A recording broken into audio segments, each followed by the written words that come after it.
ჩვენ ადამიანებმა არ ვიცით ჩვენი ხვალინდელი დღე, თუმცა შეგვიძლია ველაპარაკოთ სამყაროს მომავალზე. ეს ცოტა უცნაურია. კიდე რაც უნდა ვიცოდეთ, სამყაროში არსებობს სასრული რადიუსი, საიდანაც ჩვენ ინფორმაცია მოგვდის. სამყაროს აქვს ცენტრი, დამკვირვებელი არის ცენტრი. ჩვენ როგორც დამკვირვებელი, ანუ ვინც აკვირდება გარემოს და არემარეს, ახლა ვიმყოფებით მზის სისტემაში დედამიწაზე. და შესაბამისად ჩვენ ვართ ცენტრი.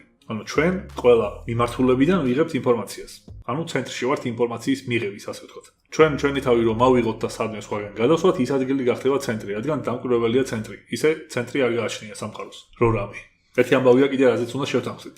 იმის გასაგებად თუ რა მოუვა სამყაროს მომავალში, ამისათვის სამყაროს თითოეული ნაწილაკის ცოდნა არ არის საჭირო.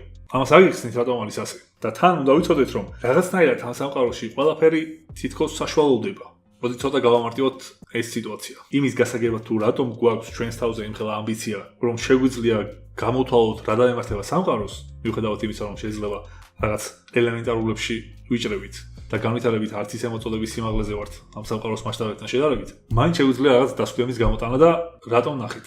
თუ მდინარესთან დგახართ და გინდათ წარმოიდგინოთ საით წავიდოდა მდინარის კალაპოტი, ამის აღსაწერად მდინარის თითოეული წვეთის ტრაექტორია და არსებობა, რომ გამოვთვალოთ ეს არ არის საჭირო.